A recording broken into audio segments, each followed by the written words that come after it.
Hello दोस्तों, आज की इस वीडियो में हम बात करने वाले हैं कि कैट एग्जाम क्या होता है। इस वीडियो में आपको कैट एग्जाम से रिलेटेड पूरी जानकारी दी जाएगी, जैसे कि कैट एग्जाम क्या है, कैट एग्जाम किसे देना चाहिए, कैट एग्जाम देने के लिए क्या एलिजिबिलिटी होनी चाहिए, कैट एग्जाम का सिलेबस क्या है, कैट एग्जाम का पैटर्न कैसा है, कैट एग्जाम की तैयारी कैसे करें। आज हम इन्हीं सब टॉपिक पर बात करने वाले हैं। कैट एग्जाम पास करने के फायदे क्या हैं, इसके अलावा भी आप कैट एग्जाम से जुड़े और भी बहुत सारे क्वेश्चन के बारे में जानेंगे। चलिए अब शुरू करते हैं और जानते हैं कि कैट एग्जाम क्या है। नमस्कार, इट्स मेंटर में आपका स्वागत है। अगर आप चैनल पर नए हो तो चैनल को सब्सक्राइब, वीडियो को लाइक जरूर करें। तो चलिए शुरू करते हैं और जानते हैं कि कैट एग्जाम क्या होता है। कैट एग्जाम नेशनल लेवल का एग्जाम है। यह सबसे कठिन परीक्षाओं में से एक है। कैट एग्जाम उन कैंडिडेट के द्वारा दिया जाता है जिनका सपना MBA कोर्स करने का होता है। कैट एग्जाम आपको भारत के सबसे अच्छे मैनेजमेंट इंस्टीट्यूट यानी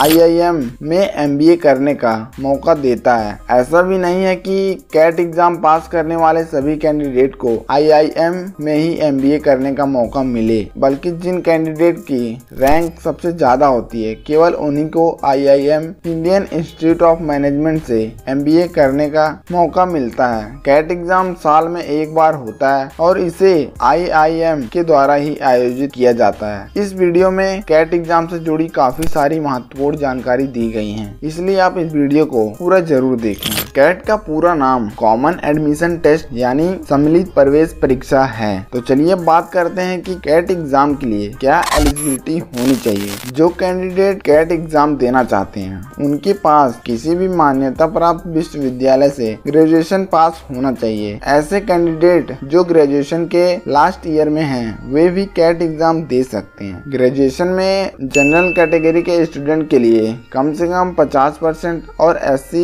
ST PWD कैटेगरी के लोगों के लिए 45% अंकों के साथ पास होना अनिवार्य है। कैट एग्जाम देने के लिए कोई एज लिमिट नहीं है। अब बात करते हैं कि कैट एग्जाम देने के लिए क्या एज होनी चाहिए। कैट एग्जाम देने के लिए कोई एज लिमिट नहीं है। अगर आप कैट एग्जाम देना चाहते हैं तो आप अपनी पूरी लाइफ में कभी भी इस एग्जाम को दे सकते हैं। आपको बता दें कि वैसे तो कैट एग्जाम देने के लिए किसी भी तरह की मिनिमम या मैक्सिमम एज लिमिट निर्धारित नहीं की गई है, लेकिन इस परीक्षा में बैठने के लिए कैंडिडेट को ग्रेजुएट पास होना अनिवार्य है। तो चलिए अब बात करते हैं कि कैट एग्जाम की रजिस्ट्रेशन फीस क्या है। कैट एग्जाम में शामिल होने के लिए ऑनलाइन रजिस्ट्रेशन करना पड़ता है और आपको बता दें कि 2023 में कैट एग्जाम की रजिस्ट्रेशन फीस जनरल कैटेगरी के लोगों के लिए 2400 रुपए और SC ST PWD कैटेगरी के लोगों के लिए 1200 रही थी। वहीं वर्ष 2022 में कैट एग्जाम की रजिस्ट्रेशन फीस जनरल कैटेगरी के लोगों के लिए 2200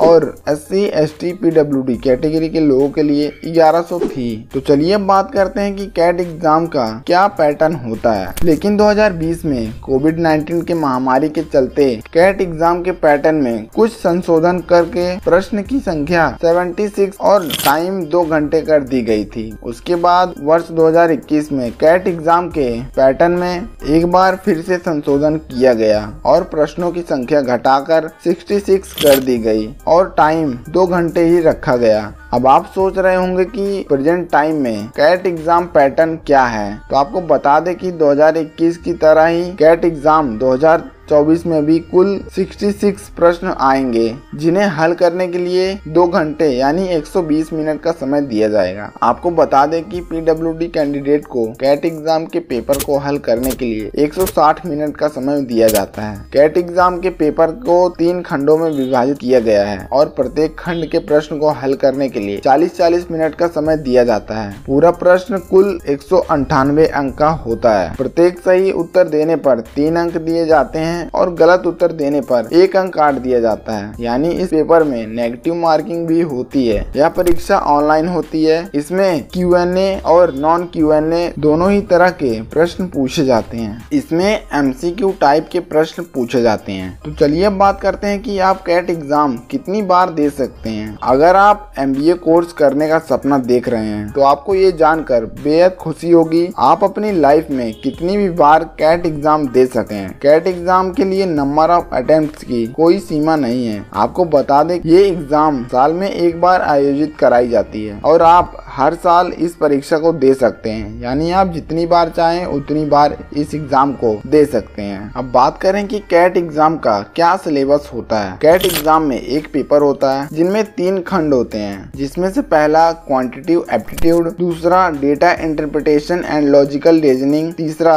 वर्बल एंड रीडिंग कॉम्प्रिहेंशन। ये 3 खंड होते हैं जिसमें कैट एग्जाम लिया जाता है। इन्हीं तीनों टॉपिक में से कैट एग्जाम में प्रश्न पूछे जाते हैं। तो चलिए अब बात करते हैं कैट एग्जाम पास करने के क्या फायदे हैं। अगर आप अच्छे अंकों के साथ कैट एग्जाम पास करते हैं तो आपको देश के सर्वश्रेष्ठ मैनेजमेंट इंस्टीट्यूट यानी IIM में MBA करने का मौका मिलता है और वहीं आप MBA कंप्लीट करने के बाद आपको एक अच्छी सैलरी पैकेज वाली जॉब आसानी से मिल जाती है। तो ये रही कैट एग्जाम के रिलेटेड जानकारी। अगर आपको वीडियो अच्छा लगा हो तो वीडियो को लाइक, चैनल को सब्सक्राइब जरूर करें। मिलते हैं नेक्स्ट वीडियो में। धन्यवाद।